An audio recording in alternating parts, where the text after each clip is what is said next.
দলের আশ্রয় নিয়ে বা ধর্মকে ঢাল হিসেবে ব্যবহার করে যে অনৈতিক কাজ করেছেন, এটি ইসলামকে তিনি ছোট করেছেন। ইসলাম ওনার দলীয় রাজনৈতিক ঢাল না, ওনার দলীয় প্রপার্টি না, ইসলাম আমারও, কারণ আমিও মুসলিম, আমি জোর গলায় নিজেকে মুসলিম দাবি করি এবং আমি রিচুয়াল মুসলিম। সো দ্যাট তিনি ধর্মীয় রীতিনীতিকেও এখানে বিদ্যাঙ্গুলি দেখিয়েছেন। এই 4 ধরনের অপরাধে আমি মনে করি ওনার সংসদ সদস্য পদ বাতিল হওয়া উচিত, প্রচলিত আইনে ওনাকে গ্রেপ্তার করে দৃষ্টান্ত।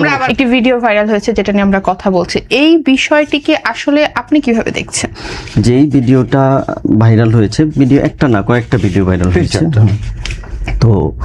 তো এরপরে হলো নজরুল ইসলাম সাহেব নিজে আবার একটা বিবৃতি দিয়েছেন। তার 2 স্ত্রী তিনি যাদেরকে দাবি করেছেন তারা হলো বিবৃতি দিয়েছেন, জামাত ইসলাম একটা বিবৃতি দিয়েছেন। তো এই সবগুলো বিষয়ে জামাত যেটা বলেছেন যে আমরা সবগুলো বিষয় পেয়েছি, এই তথ্যপত্রগুলো আমরা বিশ্লেষণ করছি, সত্য মিথ্যা আমরা জানার চেষ্টা করছি, তদন্ত করছি, যেটি সত্য তার আলোকে আমরা হলো অ্যাকশন নেব। তো আমাদের সাইদ ভাই অনেকগুলো কথা বলেছেন, ইভেন অলরেডি তাকে 4টা অপরাধী করে ফেলছেন। তা আমার কিংবা 4 ধরনের, হ্যাঁ, আমার কিংবা জামাত ইসলামের অবস্থান খুব স্পষ্ট। যদি তিনি অপরাধ করে থাকেন, দেশের আইন অনুযায়ী তার বিরুদ্ধে অ্যাকশন হবে এবং জামাত সে জায়গায় সাপোর্ট করবে, আইনকে হলে আইনের গতিতে চলার জন্য জামাত সহযোগিতা করবে এবং দলও এখানে স্টেপ নেবে। আর যদি তিনি অপরাধী না হন, ধরেন বিয়ে করেছেন, যদি তিনি বিয়ে করেন তার স্ত্রী, এটা বিয়ে করা কোনো অপরাধ না, কোনো অপরাধ, বরং আমরা সাধুবাদ জানাই। ইভেন এই ভিডিও ছড়ানোর দায়ে তখন যারা ছড়িয়েছেন তারা হলো এখানে কনভিক্টেড হবে এবং তাদেরকে তখন পানিশমেন্টের আওতায় নিয়ে আসতে হবে। কারণ একটা দেশে এমপি যদি তার পার্সোনাল না থাকে, তাহলে হ্যাঁ প্রাইভেসি না থাকে, তাহলে সাধারণ মানুষের কি হবে? তো এই কারণে যদি এটা সত্য না হয় তাহলে যারা এটা ছড়িয়েছেন তারা হলো অপরাধী। আমরা তার পক্ষে সাফাইও গাচ্ছি না, আমরা আইনের প্রতি শ্রদ্ধা। তিনি যদি অপরাধী হয়ে থাকেন, আমরা দল হিসাবে জামাত ইসলামও চাইবে তার হলো আইন অনুযায়ী শাস্তি হোক, আর হলো দলও এই ব্যাপারে তার অ্যাকশন নেবেন। আর যদি না হয় তাহলে সেটাও এস পার আইন, এবং সেক্ষেত্রেও দেখা যাবে যে দল তার পক্ষে থাকবে। জানতো যে ওনার এরকম একজন দ্বিতীয় স্ত্রী আছে? এটা উনি যে তারিখ উল্লেখ করেছেন সেটা কিন্তু খুবই রিসেন্ট, যার ফলে দল এটা জানার কথা না, দল জানার কথা না। হলফনামা তো 12 তারিখে হয়েছে, ইলেকশন হয়েছে 12 তারিখ, আর উনি তো 17 তারিখ, জুনের 17 তারিখ, 12 ফেব্রুয়ারি ইলেকশন, 17 জুন উনি বলেছেন। সো হলফনামা থাকার তো প্রশ্নই আসে না। যে আমি একটু মাহবুব আজিজের কাছে জানতে চাই যে এই ভিডিওটা যখন সামাজিক যোগাযোগ মাধ্যমে প্রথম আসে তখন দাবি করা হয় যেটা এআই ভিডিও। আমাদের প্রথমেই যে কোনো ভিডিও আসলে সকলের মধ্যে একটা সংকোচ কাজ করে যে আসলে এটা রিয়েল নাকি এআই, কারণ এআই দিয়ে প্রচুর ভিডিও তৈরি করা হয়, কিন্তু এটাও কিন্তু দাবি করা হয়েছিল এটা এআই। পরবর্তীতে কিন্তু এটা চেক করে জানা গেছে যে এটা এআই না। সেটিকে আপনি কিভাবে দেখছেন? আচ্ছা, এখানে একটা স্বাভাবিক কিছু একটা প্রবাহ থাকে। ধরুন আমরা এখানে বসে আছি, আমরা তো কেউ চেয়ারের উপরে দাঁড়িয়ে কথা বলবো না, অস্বাভাবিক লাগবে। অর্থাৎ যা স্বাভাবিক তার বিপরীতে যদি কিছু ঘটে সেটা হবে খটকা। কেউ যদি হঠাৎ করে কথা বলতে বলতে চেয়ারে দাঁড়িয়ে কথা বলা থাকে, এটা পরিবেশটাও স্বাভাবিক থাকবে না, পুরোটাই কিছু একটা ঘটনা আছে এখানে মনে হবে। কিন্তু এটা আইন আদালতে বিচারের বিষয় নয়। আজকে যে প্রসঙ্গটা নিয়ে আমরা কথা বলছি, এখানে যদি কাগজপত্র নিয়ে যাই, আমরা হয়তো আইন আদালতে প্রমাণ করতে পারবো না, অনেক কিছুই তো কাগজপত্রে সম্ভব, জীবিত মানুষকেও মৃত হিসেবে উপস্থাপন করা সম্ভব। এইখানে যেই ভদ্রলোক একজন সংসদ সদস্য, তার বয়স কত? 70 বা 65, এর কম হবে না, আমি চেহারা দেখে 72 বয়স। আচ্ছা, 1951 সালে ওনার জন্ম। আর যেই মেয়েটির কথা হচ্ছে তার বয়স 16, অর্থাৎ 70 বছর বয়স্ক একজন ব্যক্তি 16 বছর বয়সী বা 18 বছর বয়সী কাউকে বিয়ে করতেই পারেন, আইনগতভাবে কোনো বাধা নেই। কিন্তু তার প্রতি যেই মানুষ যেই দায়িত্ব অর্পণ করলো, মাত্র 5 মাসও হয়নি, তিনি সেই দায়িত্ব পালনের সাথে সাথে তার ব্যক্তিগত জীবনের আরেকটি গুরু দায়িত্ব যে গ্রহণ করলেন, সেই জায়গায় আমাদের তো অনেক খটকা লাগছে। তো এই বিষয়গুলো তার কি এই এমপিত্ব পাওয়ার পরে তার মনে হলো যে আরেকটি বিয়ে করে নেই, কারণ জীবনের আরেকটি নতুন পর্ব শুরু হয়েছে? তার চাইতে যে এত দিনের দুঃশাসন, 15 বছরের একটা আওয়ামী লীগের দুঃশাসন চলছিল, তার বিরুদ্ধে তাকে এরকম একটা ভোটে মানুষ পাঠালো, একটা গুরুত্বপূর্ণ দায়িত্ব দিলে, তিনি কি দায়িত্ব পালন করলেন? এবং তার যে কমিটমেন্ট তার জনগণের প্রতি, তার দেশের প্রতি, তার রাজনৈতিক দলের প্রতি, সেই জায়গাগুলোর সাথেই বা তার এই কাজটি কতখানি মানে প্রাসঙ্গিক হচ্ছে।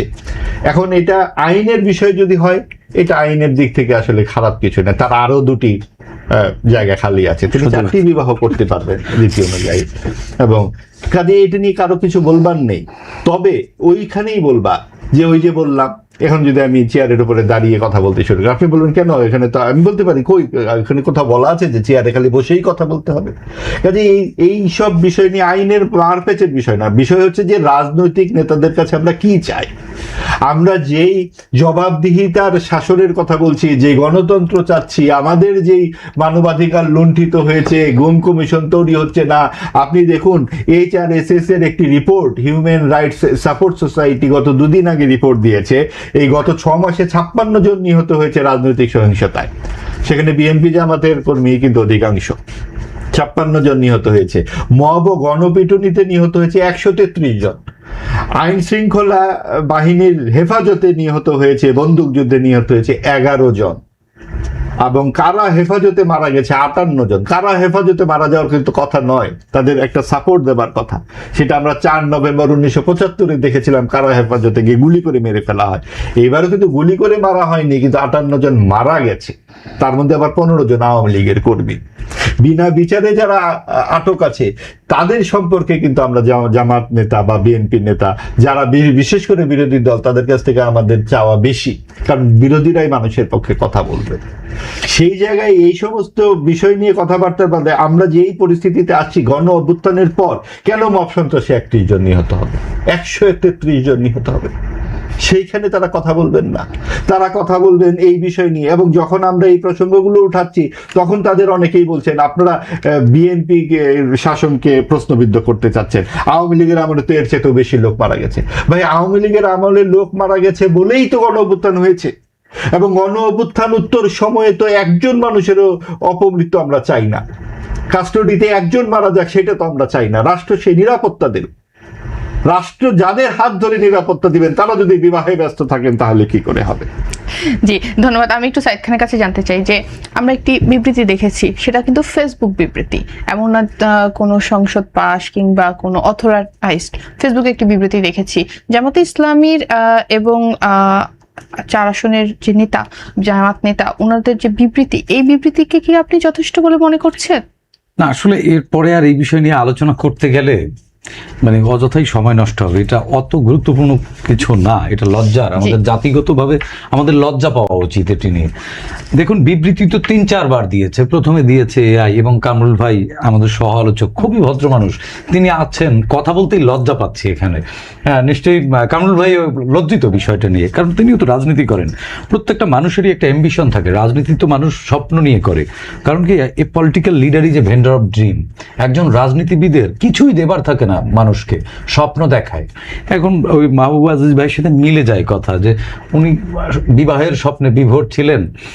আমি মাহবুব আজিজ ভাইয়ের কয়েকটা কথা, বিষয় নিয়ে আমি একটু কথা বলতে চাই। কারা হেফাজতে মৃত্যু বা বন্দুক যুদ্ধ কথাটি বললেন তিনি, এবং মব সন্ত্রাস এগুলো নিয়ে বললেন।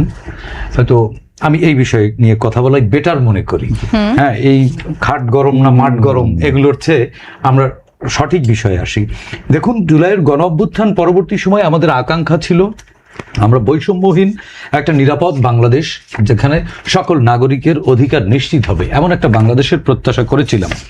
কোন পরিস্থিতিতে করেছিলাম জানেন? যখন আর দেশটা জনগণের ছিল না, দেশ কোনো নাগরিক নিরাপদ ছিল না। তার মানে কথায় কথায় মানুষ মেরে ফেলা হতো, এবং ইনফ্যাক্ট মানুষ কথাই বলা বন্ধ করে দিয়েছিল, কিছু মানুষ কথা বলা ভুলে গিয়েছিল। এই পরিস্থিতিতে গণ অভ্যুত্থান যখন হয়, তার পরপরই হয় কি, গত 17 বছরের যে দুঃশাসন, অনিয়ম, যে জাং ওভার দ্য নাইট দূর করা সম্ভব নয়। মাহবুব আজিজ ভাইয়ের যে ডেটা উপস্থাপন করেছেন, এই ডেটা অবশ্যই সমর্থন করি না, কিন্তু দেখুন, আওয়ামী লীগ ভালো ছিল না, এখন ভালো ছিল, সে উপমায়ও যাব না, কিন্তু দেখুন 17 বছরের জাঙ্ক ওভার দ্য নাইট দূর করা সম্ভব? আমাদের তো কালচারে, আমাদের মানসিকতার মধ্যে এক ধরনের ফ্যাসিস্ট মানে মানসিকতা, মেন্টালিটি রয়ে গেছে। সেই জায়গা থেকে আমাদের বেরোতে সময় লাগবে। ইনফ্যাক্ট দেখুন, শেখ হাসিনা পালিয়েছে, তার হয়তো 100-150 বা 300 বা 500 জন নিয়ে পালিয়েছে। সবাই পালিয়ে যায়নি। ফ্যাসিস্ট শুধু শেখ হাসিনা একা ছিল না, কিন্তু গোটা সিস্টেমটাই কিন্তু আমরা বলি কিন্তু ফ্যাসিজম, গোটা সিস্টেমটাই কিন্তু একটা ওই কাঠামোর মধ্যে ঢুকে গিয়েছিল। সুতরাং এই কাঠামো ভেঙে নতুন একটা ডেমোক্রেটিক কাঠামো বা মানুষের জন্য নিরাপদ একটা কাঠামো তৈরি করতে কিছুটা সময় আমাদের দিতে হবে। হ্যাঁ, মব সন্ত্রাস শূন্যে নেমে আসেনি। আমেরিকাতেও কিন্তু গুলিতে মানুষ মারা যায়, আমেরিকাতেও মানুষ খুন হয়, তারাই কিন্তু মানবাধিকারের সবক আবার দিয়ে থাকেন। এটি শূন্যে নামানো সম্ভব না, এটি নিয়ন্ত্রণ করার বিষয়। আপনি দেখুন, রাষ্ট্রীয় বিভিন্ন প্রতিষ্ঠান, আমি একটি প্রতিষ্ঠানের নাম বলি, বিভিন্ন প্রতিষ্ঠান রয়েছে, মাদক নির্মূল অধিদপ্তর আছে, নির্মূল নাই কিন্তু নিয়ন্ত্রণ। মানে মাদক থাকবে, এটি নিয়ন্ত্রণ করতে হবে, এটি যতটা নিচে নামিয়ে আনা যায়। সন্ত্রাস, অপরাধ এগুলো থাকবে, এগুলো নিয়ন্ত্রণে আনার বিষয়। আওয়ামী রেজিমের চেয়ে ধীরে ধীরে ডে বাই ডে, যেমন ইন্টারিমের গভর্নমেন্টের সময় এক ধরনের মব আতঙ্ক ছিল, সেই আতঙ্ক তো এখন নেই। মাহবুব ভাই কথা বলছেন, সরকারের সমালোচনা করছেন, আমি সমালোচনা করছি, কামরুল ভাই, আমরা তিনজন 3 মতের 3 পথের এক টেবিলে বসে কথা বলছি এবং নিরাপদে বাড়ি ফিরে যাব। এই নিশ্চয়তাটুকু তো এখন আছে। ঠিক 2-3 বছর আগে এই নিশ্চয়তা ছিল না। এই জায়গা থেকে ডে বাই ডে আমরা আগাচ্ছি। তারপরেও এই যে ঘাট গরম করা এমপিরা যদি আসলে মাঠ গরম করতেন, হ্যাঁ, তাহলে সরকার আরো একটু জবাবদিহিতার মধ্যে পড়তো বলে আমি মনে করি। সংসদে তারা একেবারে সুপার ফ্লপ, তারা এখন এই বিয়ে শাদী এদিক মৌজ মাস্তি নিয়ে ব্যস্ত হয়ে পড়েছেন। এই সুযোগে সরকারকে যে জবাবদিহিতা করবে যারা, তারা তো আসলে নাই। যে কারণে সরকার, মাহবুব আজিজ কেন প্রশ্ন তুলবেন সরকারের এই বিষয় নিয়ে? এটি সংসদে ওঠেনি কেন এখনো? কারা হেফাজতে 52 জন বা 54 জন আজিজ ভাই মারা গেছেন, 58 জন মারা গেছেন। হ্যাঁ, তারা কিন্তু নিহত হননি, মারা গেছেন তারা। হ্যাঁ, তারা নিহত হননি, তাদেরকে কেউ মারেনি। তারা হয়তো চিকিৎসার সংকটে বা শারীরিক যে কোনো অসুস্থতার কারণে মারা গেছে। আমরা চাই না এখানে একজনও মরুক, আমরা কোনো মানুষের মৃত্যু প্রত্যাশা করি না। আমরা বিরোধী দলকে এই জায়গাটিতে চেয়েছিলাম, কিন্তু এখন বিরোধী দল হয়ে যেতে হচ্ছে আমাদেরকে, যারা আমরা ভোট দিয়ে পাঠিয়েছিলাম কথা বলবার জন্য, তারা এখন অন্য কাজে ব্যস্ত। জি, আমি একটু জনাব মোহাম্মদ কামরুল হাসানের কাছে জানতে চাই যে রাজনৈতিক নেতাদের কাছে জনগণের প্রত্যাশা থাকে, সেই প্রত্যাশা এবং রাজনৈতিক নেতাদের জনগণকে দেওয়ার ব্যাপারে অগ্রাধিকার, এই দুটো কি একই জায়গায় এসে মিলাতে পারছে কিনা? ধন্যবাদ জানাচ্ছি আপনাকে আবারও। আমাদের সাইদ ভাই এবং হলো আজিজ ভাই বেশ কিছু কথা বলছেন, আমি একটু সেগুলোতে একটু আসি। আজিজ ভাই যেটা বলেছেন যে, আজিজ ভাইকে আপনি প্রশ্ন করেছিলেন যে প্রথমে গুজব হয়েছিল যে এআই দিয়ে তৈরি বা, তো এটা আসলে শুধু এই ঘটনা না। কিছুদিন আগে আপনারা জানেন যে একটা ঘটনা বের হয়েছে, মাননীয় প্রধানমন্ত্রীর বিরুদ্ধে প্রায় 100 খানিক গুজব গত 5 মাসে চালানো হয়েছে। বিরোধী দলীয় নেতা ডাক্তার শফিকুর রহমানের বিরুদ্ধে 135টা গুজব চালানো হয়েছে। তো বাংলাদেশের পার্সপেক্টিভে গুজবটা হলো একটা মানে বহুল প্রচলিত একটা বিষয়। এখন এই গুজব আমরা চাইলে কিন্তু বন্ধ করতে পারতাম। কারণ হলো আপনি দেখেন, প্রত্যেকটা গুজব বা অপতথ্য, মিথ্যা তথ্য কোনো না কোনো একটা সূত্র থেকে প্রথমে বের হয়।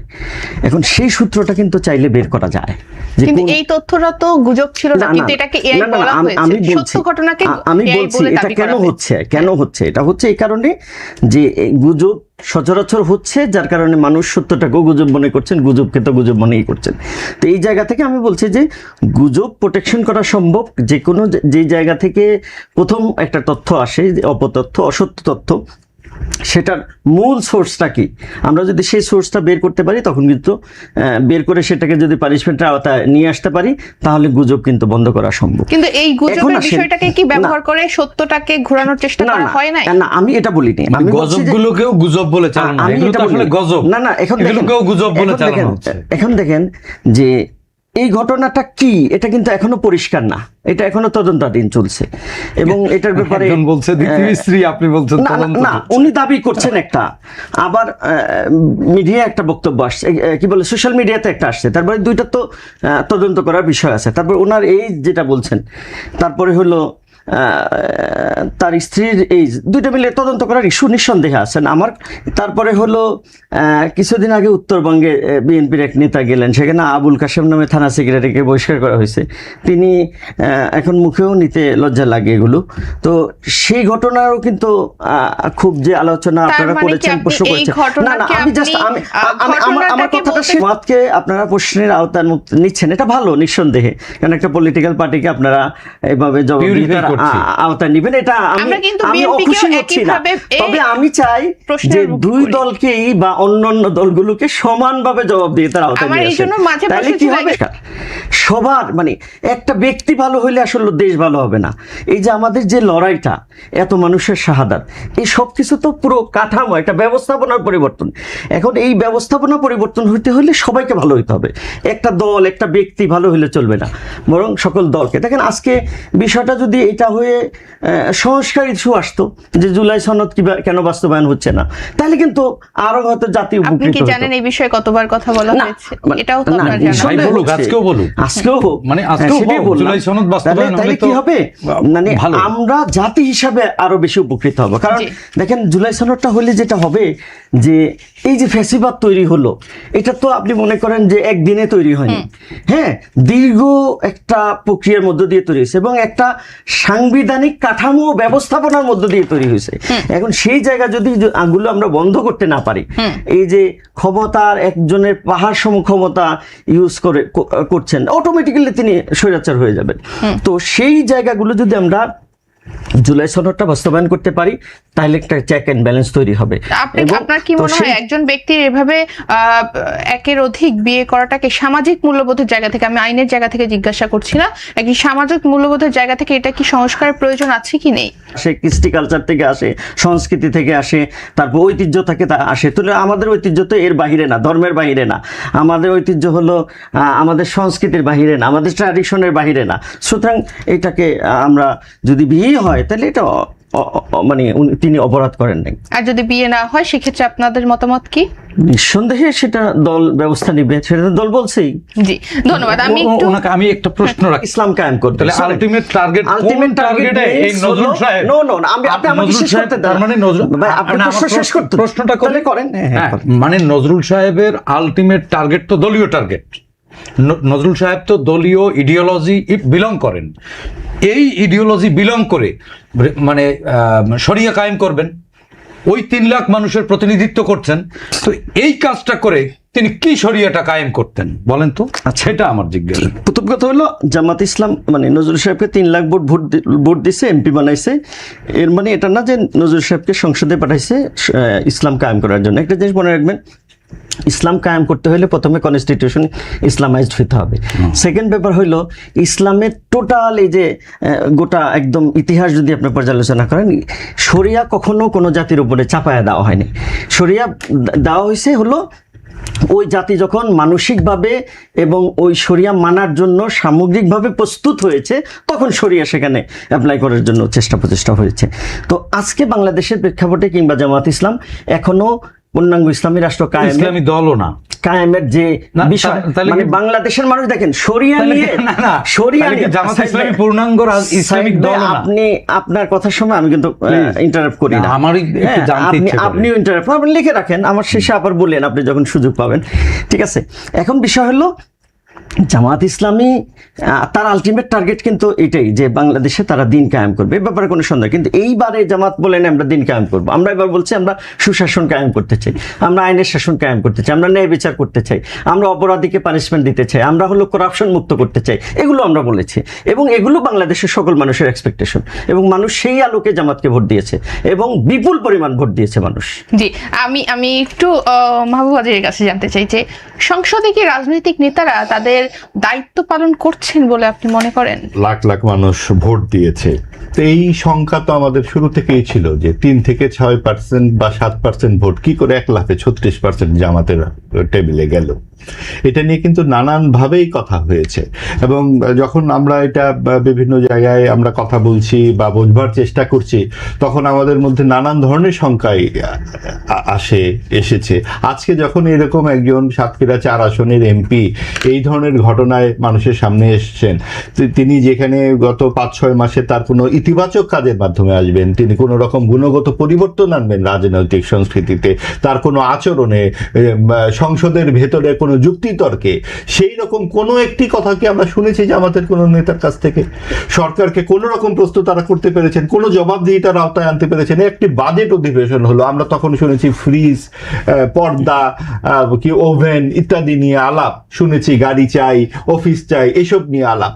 যেই আলোচনা রেজা কিবরিয়া সাহেব করেছেন বাজেট নিয়ে, সেই ধরনের কোনো সমালোচনাও আমরা জামাতের সরকার দলের সদস্য তিনি যে সমস্ত প্রশ্ন করেছেন সেই প্রশ্নও কিন্তু কেউ করেননি। আপনি বলতে পারেন ভাই আমরা তো অভিজ্ঞ নই, কিন্তু অভিজ্ঞতা ছাড়াই আপনারা যেই কাণ্ড করেছেন, আপনারা যদি এই ধরনের যে করাপশনের বিরুদ্ধে, যে জান্নাতের টিকেট ইত্যাদি নানান কথাবার্তা শুনতে কিন্তু ভালো লাগে, করাপশনের বিরুদ্ধে আপনারা জেহাদ ঘোষণা করেছেন, এই যে কাণ্ডটি হয়েছে সেটা করাপশন নয়?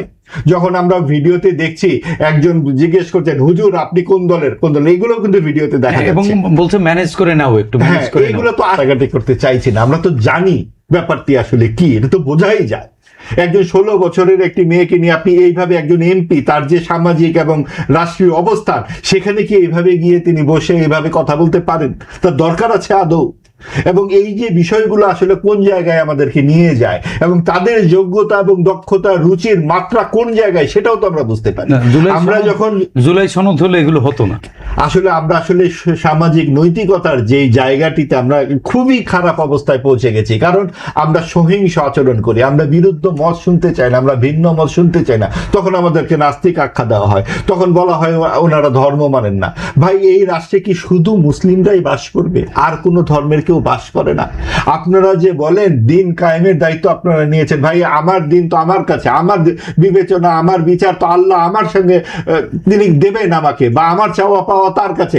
আমি আপনার কাছে বা রাষ্ট্রের কাছে তো আমি চাকরি চাই, আমি রাজনৈতিক নেতার কাছে আমার গণতান্ত্রিক অধিকার চাই, আমার মত প্রকাশের স্বাধীনতা চাই, আমি জবাবদিহিতা চাই যে রাষ্ট্রের টাকা আপনারা কিভাবে খরচ করছেন, রাষ্ট্রের যেই সমস্ত আইন কানুনের মাধ্যমে আপনাদেরকে দেওয়া হয়েছে দায়িত্ব, কতখানি আপনি সেটা পালন করছেন। 5 বছর পরে তো আপনাকে সেই জবাবদিহিতার মধ্যে আসতে হবে। আজকে যদি জামাতে ইসলামী একটি দায়িত্বশীল রাজনৈতিক দল হতো, এই ঘটনা প্রকাশের সাথে সাথে এই এমপিকে পদত্যাগ করতে হতো, দ্বিতীয় কোনো আলাপ সেখানে হতো না। আপনি 70 বছর বয়স্ক একজন মানুষ, আপনি সে গিয়ে 16 বছরের একটি মেয়েকে সুপারিশও করছেন, আবার দ্বিতীয় স্ত্রী হিসেবে তাকে পরিচয় দিচ্ছেন। এখানেই তো অনেক শুভঙ্করের ফাঁকি দেখা যাচ্ছে। আপনার যেখানে সকল মানুষের দায়িত্ব নিয়ে আপনি সেখানে গেছেন, আইন প্রণয়ন করবেন, আপনি আমাদেরকে নৈতিকতার শিক্ষা দিবেন, সেটা কোন নৈতিকতার মধ্যে পড়ছে? আপনি দেখুন যে আমরা যখন জুলাই সনদ নিয়ে কথা বলি, রাষ্ট্রীয় সামাজিক বিভিন্ন সংবিধানের সংস্কারের কথা আমরা বলি, আমরা নৈতিক সংস্কারের কথা কি আলাপ করি? আমাদের নৈতিকতার একটা পার্ট কি এই রাষ্ট্রে থাকবে না? আমরা সিনিয়রদের সম্পর্কে যেভাবে কটূক্তি করি, যেভাবে শ্রদ্ধেয় নেতাদের মূর্তি ভাঙি, বুলডোজার দিয়ে বঙ্গবন্ধুর বাড়ি ঘর ভাঙি, এখন আমরা যখন খালেদা জিয়ার বাড়ি থেকেও তাকে বের করে দেওয়া হয়েছে আওয়ামী লীগের সময়ে, টেনে হিচড়ে বের করে, সেই ক্রন্দনরত ছবিও তো আমরা দেখেছি। এই যে রাজনৈতিক যে আমরা জেদাজেদি দেখেছি, সেটার অবসানই কি 24শে গণ অভ্যুত্থানের পরে আমরা চাইনি? আমরা যদি একসাথে টেবিলে বসে আলাপ করতে পারি, ভাই তো আর এই অপকর্ম করেননি, তিনি কেন তার পক্ষে হয়ে আজকে কথা বলতে হচ্ছে? কারণ রাজনৈতিক সংস্কৃতিতে ওই অপসংস্কৃতিটি ঢুকে আছে। তারা তো প্রত্যেকেই এই অপরাধী নয়, তাহলে একজনের অপরাধী আরেকজনকে কেন শাস্তি দেবেন আপনি? আওয়ামী লীগের প্রত্যেকেই খুনি নয়, তাহলে আপনি তাকে কেন খুনের শাস্তি দেবেন? কেন তাকে আপনি? আমরা 17 বছর ধরে আওয়ামী লীগের প্রায় প্রত্যেক নেতারই আমরা কিন্তু একের পর এক গুম, খুন, অন্যায়, অবিচার আমরা দেখেছি, শোষণ দেখেছি। হ্যাঁ, এবং সেই জন্য তাদের পতনও হয়েছে। আমরা মানিক নামের যেই জাহাঙ্গীরনগর বিশ্ববিদ্যালয়ের যেই ধর্ষণের সেঞ্চুরি করেছিল যে ছেলেটি, তখন আমি ওই বিশ্ববিদ্যালয়ের ছাত্র এবং আমরা তার বিরুদ্ধে আন্দোলন করে তাকে সেইখানে, আপনারা জানেন, আপনারা তখন হয়তো জন্মও হয়নি, 98 সালের ঘটনা, এবং সেটা আপনি একটু গণমাধ্যম ঘাটলেই পাবেন, দেশ ছাড়া করা হয়েছিল। এবং জাহাঙ্গীরনগরে এই ঘটনা কয়েকবার ঘটেছে, নারী নির্যাতন বিরোধী, সেখানে যৌন নিপীড়ন বিরোধী অনেক আইন প্রণয়ন হয়েছে। এটা আওয়ামী লীগ যেরকম খারাপ কাজ করেছে, এই রকম খারাপ কাজ, এই যেটা গণহত্যা আমরা বলছি 24শে আগস্টে, এটা কিন্তু একদম মাত্রা ছাড়া।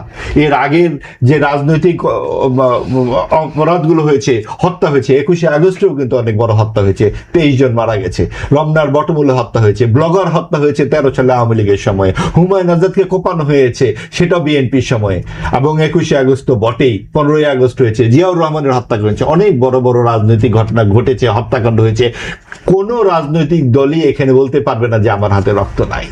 কিন্তু আওয়ামী লীগ যেটা করেছে 24-এর গণ অভ্যুত্থানে, সেটা অনেক বড়, নিজের দেশের মানুষের গায়ে নিজে গুলি করেছে। এগুলো নিয়ে অবশ্যই বিচার হতে হবে, কিন্তু তার মানে কিন্তু এইভাবে বলা যাবে না যে নজরুল সাহেবের এক ধরনের অনৈতিকতার কারণে আমরা কামরুল সাহেবের বিচার করতে বসবো। আমি একটু সাইদ খানের কাছে জানতে চাই, আমরা জি আমি একটু মানে তেমনি জামাতের সবাই ধর্ষক না বা এরকম অনৈতিক কাজে নজরুল সাহেব আমরা ধর্ষক না বলি, হয়নি। কিন্তু আওয়ামী লীগ দলগতভাবেই কিন্তু 24-এ ওই হত্যার সাথে মত দিয়েছে এবং সবাই সমর্থন দিয়েছে। ইনফ্যাক্ট আজকে যখন আমরা আলোচনা করছি তখনও পর্যন্ত আওয়ামী লীগের কোনো পর্যায়ের নেতা কর্মী থেকে শুরু করে সমর্থক পর্যন্ত কেউ বলছেন না যে এই কাজটি ঘৃণিত, এই কাজটির জন্য দুঃখ প্রকাশ করা উচিত বা ক্ষমা চাওয়া উচিত। এই মানসিকতা এখনো পর্যন্ত আওয়ামী লীগের কোনো পর্যায়ের কর্মী সমর্থকদের যেহেতু জন্ম নেয়নি, যেমনটি 1971 সালের অপকর্মের দায়ে জামাতের কোনো নেতা কর্মী থেকে সমর্থক পর্যন্ত কেউ মনে করছে না যে বাংলাদেশের স্বাধীনতার বিরোধিতা করা একটি অপরাধ ছিল, এটার জন্য তাদের আসলে সরি হওয়া উচিত। এই দুইটি দলেরই কিন্তু সমান, দুইটি দল, একটি হচ্ছে ধর্মীয় উগ্রবাদ, আরেকটি হচ্ছে মুজিববাদী ফ্যাসিবাদ। দুটি কিন্তু মৌলবাদী, দুটিরই কিন্তু একটা মূল ধারা আছে। একটা মুজিব যা বলেছে তার উপরে সেটি বাইবেল, তার ডাইনে বামে যাওয়া যাবে না।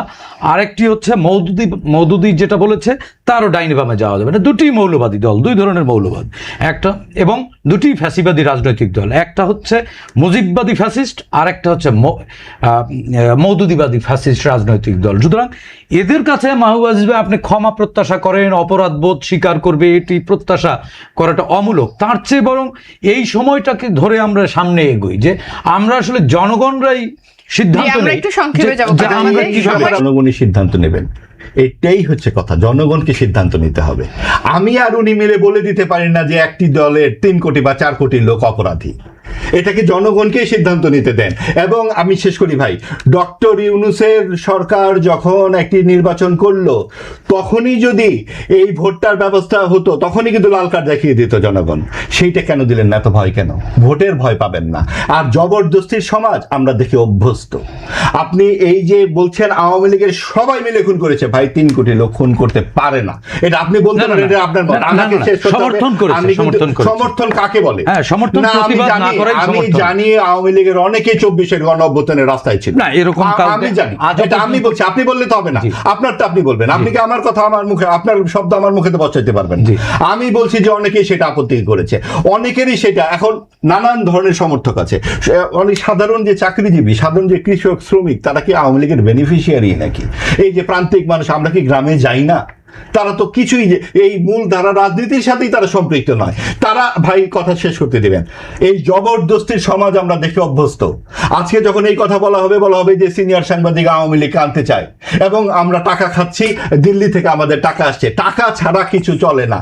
ভাই আপনারা যখন বিপদে ছিলেন, আওয়ামী লীগ যখন এই জবরদস্তি করতো, আমরা তখন লিখেছি, তখন আমাদেরকে বলা হতো আপনি বিএনপি জামাত, আপনারা আগুন সন্ত্রাসী, বিএনপি টাকা খান। আর এখন আমাদেরকে বলা হচ্ছে আমরা আওয়ামী লীগের টাকা খাই। আমরা টাকাই খাই, আমরা বাংলাদেশের টাকা খাই। এবং আমরা এই জবরদস্তির সমাজে সকল ধরনের বিরোধিতা করার সুযোগ চাই। আপনি বলেন না, আপনি বলতে দেন না, আপনার জনগণই তো তাদেরকে বাদ দিয়ে দিবে। যেমন বাদ হয়ে গেছে মুসলিম লীগ, যেমন বাদ হয়ে গেছে জাতীয় পার্টি, যেমন বাদ হয়েছে ফ্রিডম পার্টি। আপনারা বাড়াবাড়ি যারাই করবেন তারাই বাদ হবেন। এবং বাংলাদেশে হেলিকপ্টার একটি শুধু নাই বা ছিল না। আপনারা যারাই স্বৈরাচার হবেন, বাংলাদেশের মানুষ 24-এর গণ অভ্যুত্থানের পর কথা বলতে শিখেছে, চোখে চোখ রেখে কথা বলছে। আপনাদেরকে আরো নানান হেলিকপ্টারের বন্দোবস্তও আছে। যে আমি একটু সাইদ খানের কাছে যেতে চাই। আমরা একটু প্রেক্ষাপট আমাকে একটু বলতে দিতে হবে, দুজনকে আপনি বলেছেন। আমি প্রথমে তো সাইদ খান ভাইয়ের একটা বক্তব্যের তীব্র নিন্দা জানাচ্ছি এবং বিরোধিতা করছি। সেটা হলো উনি আওয়ামী লীগ এবং জামাতকে এক করে ফেলছেন, যে দুইটাকে উনি হলো অপরাধী বলছেন। একটা জিনিস খেয়াল রাখতে হবে, 1971 সালে জামাত হলো বাংলাদেশের মুক্তিযুদ্ধের বিরোধিতা করছে, এটা সত্য, এটা ঐতিহাসিক সত্য, এটা অস্বীকার করার কিছু নাই। কিন্তু 71 সালে ইয়াহিয়া এবং টিক্কা খানরা যে গণহত্যা করছে সেটা জামাত করেনি। তার মানে সাইদ বেরা ইয়াহিয়া এবং টিক্কা খানদের গণহত্যা জামাতের উপরে চালাতে চায়, তাহলে এটা নিঃসন্দেহে এটা অপরাধের প্রতিবাদ না করা বা অবশ্যই নিন্দা জানাচ্ছি। অপরাধকে সমর্থন করাটা কি অপরাধ নয়? না শুনেন, আপনি আওয়ামী লীগ অপরাধ করছে, গুলি করছে। দৈনিক সংগ্রাম পত্রিকা 1971 সালে দৈনিক সংগ্রাম পত্রিকা পড়েন। সাইদ ভাই, আমি সব কথা বলছি, আপনার কথার সময় আমি কথা বলি না, আমি আপনাকে জেন্টলম্যান মনে করি, সুতরাং আপনি কথা বলবেন না আশা করছি। আপনি বলেন যে 71 সালে ইয়াহিয়া এবং টিক্কা খানের বাহিনীরা যে অপরাধ করেছে, তারা যে খুন করেছে, ধর্ষণ করেছে, সেই অপরাধ জামাতের অপরাধ না। আর 24-এর যে গণহত্যা, আওয়ামী লীগ নিজের রাষ্ট্রে হলো ক্ষমতায় থেকে জনগণের টাকা দিয়ে কেনা অস্ত্র দিয়ে জনগণকে গুলি করেছে, এই দুই অপরাধকে আপনি কিভাবে একসাথে করছেন, কিভাবে মিলাচ্ছেন? সুতরাং এটা খুবই মানে একটা বাজে ব্যাপার যে ওনারা ওই পাকিস্তানিদের অপরাধকে জামাত মুক্তিযুদ্ধের বিরোধিতা করছে, এটা একটা ভিন্ন কেস। আলবদর আল শামস কারা বানিয়েছিল, কাদের নেতৃত্বে ছিল আলবদর আল শামস? আলবদর আল শামসের অপরাধ কি সেটা কাদের নেতৃত্বে ছিল? বের করেন না, আপনি বলেন, আপনি তো সব জেনে এসেছেন, কার নেতৃত্বে ছিল? আপনি বলেন না জামাতের কোন নেতা। আমি বললে তো আপনি বলবেন আমি বানিয়ে বলছি। আপনি বলেন আলবদরের নেতা কে ছিলেন? আপনি বলেন 71 সালের পর থেকে 72-এ যে আইন হলো, আইন দরকার নেই, আলবদরের নেতা কে ছিলেন? 72 থেকে 75 পর্যন্ত যে বিচার হলো, একটা লোক জামাতের গ্রেফতার হলো না, একটা লোকের ব্যাপারে মামলা নাই। আশ্চর্য ব্যাপার, ঘটনা আজকে ঘটছে, কালকে মামলা হবে না, মামলা হয় হলো 41 বছর পরে। কামরুল ভাই, 71-এর কালি আপনার আমার ব্যক্তিগত গায়ে নাই তো? না কালি অসম্ভব কথা, কালি থাকা আর আমার গায়ে নাই তো, দুইটা তো এক জিনিস না। শুনেন, আপনি এই জায়গাটা আপনি হলো ভুল তথ্য দিচ্ছেন, আমি এটা দর্শককে পরিষ্কার করলাম। আল শামসের প্রধান কারা ছিল? এটা কি আলবদরের প্রধান কি টিক্কা খান ছিল? আলবদরের প্রধান কে ছিল? প্রধান যে ছিল তার বিরুদ্ধে আপনি যদি এলিগেশন আনেন কি এলিগেশন আছে? সেই এলিগেশন 71-এ আসলো না কেন, 72-এ আসলো না কেন, 71 থেকেই তো 73-এ আসলো না কেন? কোনো মামলা নাই, জিডি নাই, কেন নাই? এই এলিগেশন তো কেন নাই? সেটা নাই কেন? আমি বলেন, কেন গ্রেফতার হলো না, কেন হলো জিডি হলো না, কেন মামলা হলো না? কে বলেছে মামলা হয়নি? কার বিরুদ্ধে মামলা হয়েছে? কার বিরুদ্ধে হয়েছে বলেন? এই যাদেরকে আপনি ফাঁসি দিলেন, আমাদের দবদবে সাদা পরিষ্কার চিৎকার করলে কি ইতিহাস মিথ্যা হয়ে যাবে? নো, ইতিহাস তো আপনারা এখানে বসে ভুল শিখেছেন জনগণকে। কি ভুল শিখেছেন? আপনারা তো জানেনই না ইতিহাস, সব জানি আমরা। তাহলে 71-এ আলবদর আল শামসের নেতৃত্বে কারা ছিলেন? আপনি বলেন যে 10 জনকে তারা রাজাকাররা আমাদের যে 10 জনকে ফাঁসি দিলেন, এই 10 জনের কার বিরুদ্ধে 71-এ 72-এ এলিগেশন আছে? 72-এ মামলা হয়েছে, জিডি হয়েছে, কার বিরুদ্ধে হয়েছে বলেন?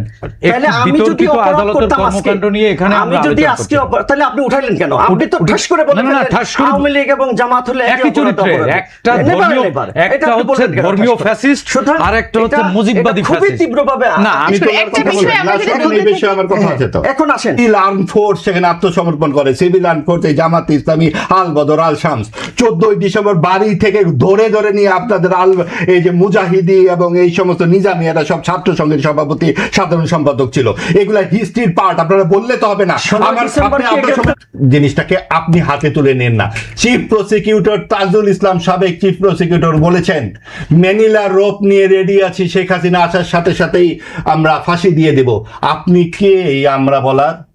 এইটা দেশ না, এই দেশে সরকার নাই, 2/3 ভোটে নির্বাচিত হয়েছে সরকার গণতান্ত্রিকভাবে, আইন আছে, আদালত আছে, সেইখানেই বিচার হতে হবে এবং সেই বিচারে যেটা হবে সেইটাই আমাদের দেশে সবাইকে মেনে নিতে হবে।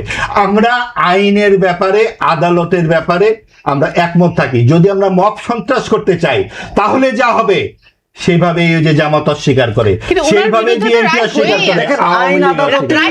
24-এর গণঅভ্যুত্থান হয়েছে একটি বৈষম্যহীন নিরাপদ বাংলাদেশের জন্য।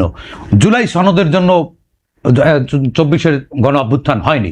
জুলাই সনদ এগুলো কিচ্ছু ছিল না কামরুল ভাই। আমি এই জুলাইয়ে জেল খাটা মানুষ, আন্দোলনের মাঠে থাকা মানুষ, আমাকে নতুন করে সবক দিলে তো হবে না।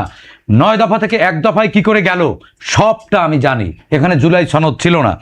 71-এর কালি মোচার জন্য 24কে ঢাল হিসেবে ব্যবহার করবার সুযোগ নেই। যেমনি আওয়ামী লীগ 71-এর ফেরিওয়ালাগিরি করে এই দেশটা লুটে পেটে খেয়ে দেশটাকে ধ্বংস করে দিয়েছে, আমাদের সমাজটাকে ছিন্ন ভিন্ন করে দিয়েছে, আমাদের নিজস্ব যে সম্প্রীতি ছিল, যে সংস্কৃতি ছিল, সেটিকে ধ্বংস করেছে। ঠিক তেমনি 71-এর কালি মোচার জন্য 24-এর ফেরিওয়ালাগিরি করে, 24-এর অভ্যুত্থানকে পুঁজি করে জামাতও কোনোভাবেই 71-এর কলঙ্ক মুক্ত হতে পারে না। 24 আওয়ামী লীগ একটি মুজিববাদী ফ্যাসিস্ট রাজনৈতিক দল এবং জামাত হচ্ছে মৌদুদিবাদী একটি ফ্যাসিস্ট রাজনৈতিক দল, যেটি ধর্মকে রাজনৈতিক হাতিয়ার হিসেবে ব্যবহার করে। সুতরাং বাংলাদেশের মানুষ জুলাই গণ অভ্যুত্থান করেছে এই দুই ধরনের ফ্যাসিস্ট মুক্ত একটি মানে বাংলাদেশ, বসবাসযোগ্য বাংলাদেশ গড়বার জন্য, যেখানে আজিজ ভাই বিরোধিতা করবেন, আমি আমার মতামত দেব, আপনি আপনার মতামত দেবেন। হ্যাঁ, এর উপরে ভিত্তি করে আমাদের সত্যের পথে বাংলাদেশ এগিয়ে যাবে। জুলাই স্বৈরাচার হয়ে যাবে না সেজন্য, এবং সেইগুলো নিশ্চিত করার জন্যই আমাদের যে কনস্টিটিউশন, এই কনস্টিটিউশনে মৌলিক একটা কারেকশন দরকার। আর ওই কারেকশনটার নামই হলো জুলাই সনদ, যেটা সকল দলমত নিয়ে আলোচনা করে একটা সিদ্ধান্তে এসেছেন। গণভোটের মাধ্যমে সেটা জনগণ পাশ করে দিয়েছেন। এই সরকার ক্ষমতায় এসে সেটা পাশ করার কথা ছিল, কিন্তু দুর্ভাগ্য বিএনপি এটা করে নাই। না করে মানুষের ম্যান্ডেটকে তারা পদদলিত করেছে। বিএনপি ঠিক সেম আওয়ামী লীগের পথে হাঁটতেছে, এবং আওয়ামী লীগের সকল বয়ান বিএনপি আবার ফেরত নিয়ে আসছে। সুতরাং আমরা মনে করছি বিএনপি এর মধ্য দিয়ে আওয়ামী লীগের প্রতি মানুষ যে আচরণ করেছে, বিএনপি সেইম আচরণের দিকে যাবে। সেকেন্ড কথা হলো যে 1971 সালে বাংলাদেশ জামাত ইসলামী মুক্তিযুদ্ধের বিরোধিতা, মানে দেশের স্বাধীনতার বিরোধিতা করেছেন। কি প্রেক্ষাপটে করছেন সেটা অনেক বিতর্ক, সেটা সঠিক না বেঠিক সেটা একটা ভিন্ন আলোচনা। কিন্তু এর মানে গত এই এত বছর ধরে এর কারণে জামাতকে বিভিন্ন এলিগেশন, বিশেষ করে হত্যা, ধর্ষণ, অগ্নিসংযোগ, লুণ্ঠন, এই সমস্ত এলিগেশনে জামাতকে অভিযুক্ত করতে চেয়েছেন। কিন্তু 1971 সাল থেকে 2010 সাল পর্যন্ত এই ধরনের একটা এলিগেশনও জামাতের কোনো নেতৃবৃন্দর বিরুদ্ধে নেই। এবং এই যে 10 সালে এসে যে এলিগেশনগুলো নেওয়া হয়েছে, এগুলো সবই কল্পকাহিনী। এবং এই নেতৃবৃন্দ যাদেরকে ফাঁসি দেওয়া হয়েছে, ওনারা এর কোনোটার সাথেই কানেক্টেড ছিলেন না। যদি কানেক্টেড হতেন, দেখেন 24-এর গণ অভ্যুত্থানে যারা অপরাধী, আমি বলি যারা অপরাধী, তাদের কিন্তু পরবর্তীতে মামলা হয়েছে, সাথে সাথে মামলা হয়েছে। 71-ও এরকম মামলা হয়েছে, অনেকে গ্রেপ্তার হয়েছে, অনেককে মাফ করে দিচ্ছেন। হ্যাঁ, সেখানে কিন্তু জামাত নেতৃবৃন্দ, এই নেতৃবৃন্দরা নাই। জনগণ বিচার করছে, জনগণ 36% ভোট জামাতকে দিচ্ছে। জামাত যেটা 1991 সালে 12% ছিল, এরপরে তার এককভাবে সব নির্বাচন করে নাই পুরো আসনে, 300 আসনে। এবার 300 আসনে করলো, 36% ভোট দিচ্ছে। এবার একক ছিল না, তাও 36%। হ্যাঁ, সেটা সহ কিন্তু 42%। আপনাকে ধন্যবাদ। আবার আপনার কাছে আসবো, আমি একটু মাহবুব ওয়াজিরের কাছে সংক্ষেপে 30 সেকেন্ডে জানতে চাই। আচ্ছা শুনেন, 30 সেকেন্ড সম্মান করে দিতে হবে। সেটা হচ্ছে যে ভাই বললেন মুজিববাদী যে ফ্যাসিবাদ এবং পাকিস্তানবাদী ফ্যাসিবাদ, তার মানে শুধু বিএনপি থাকবে দেশে, বিএনপিকেও ফ্যাসিবাদী বানিয়ে ফেলি। আসলে তা হয় না, সবাইকেই থাকতে হবে। এবং সেই জায়গাটাতে এটা তো কেউ কাউকে থাকতে দেওয়ার বিষয় না, এটা তো যার যার দেশ, এবং সেইখানে তো কে কাকে থাকতে দেবে। আর বৈষম্যহীন আন্দোলনের কথা বললেন তো, 24-এর বৈষম্যহীনতার কথাটা হচ্ছে এটাই, সবার মত প্রকাশের অধিকার। এবং ওই জায়গাতে অমুক ফ্যাসিবাদ আপনি জাজ করে দিবেন, তা হয় না। আপনি মুজিববাদ বলে যে শব্দটা আপনারা বলেন, এটা কোনো আওয়ামী লীগের কোনো জায়গাতে আমি শুনি নাই।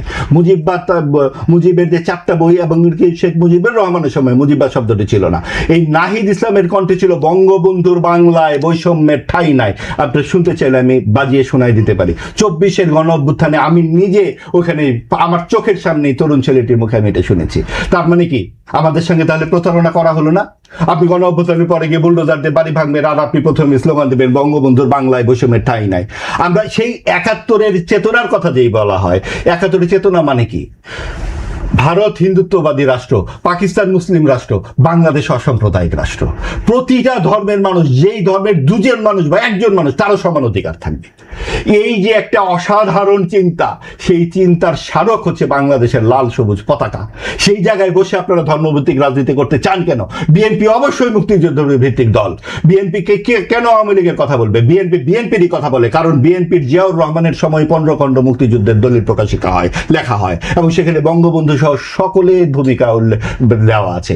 আওয়ামী লীগ নেতৃত্ব দিয়েছে, এটা যেমন সত্য, বঙ্গবন্ধু প্রধান নেতা ছিলেন মুক্তিযুদ্ধে, এটা যেমন সত্য, জিয়াউর রহমানের ভূমিকা সত্য, সকলের ভূমিকা সত্য। জামাতও সেটা বিরোধিতা করেছে, এবং শুধু বিরোধিতা নয়, পুরো জাতির বিরুদ্ধে দাঁড়িয়ে গিয়েছিল। সেই জাতির বিরুদ্ধে দাঁড়িয়ে তারা আজকে বিরোধিতা, সংসদে বিরোধী দল হয় কাদের জন্য? এই একটি শক্তিকে অনুপস্থিত করে দেওয়ার জন্য, সেটা প্রগতিশীল শক্তি। আজকে বিএনপি এককভাবে সংসদে আছে, কিন্তু তাকেও বুঝতে হবে এককভাবে কখনো রাজনীতি হয় না।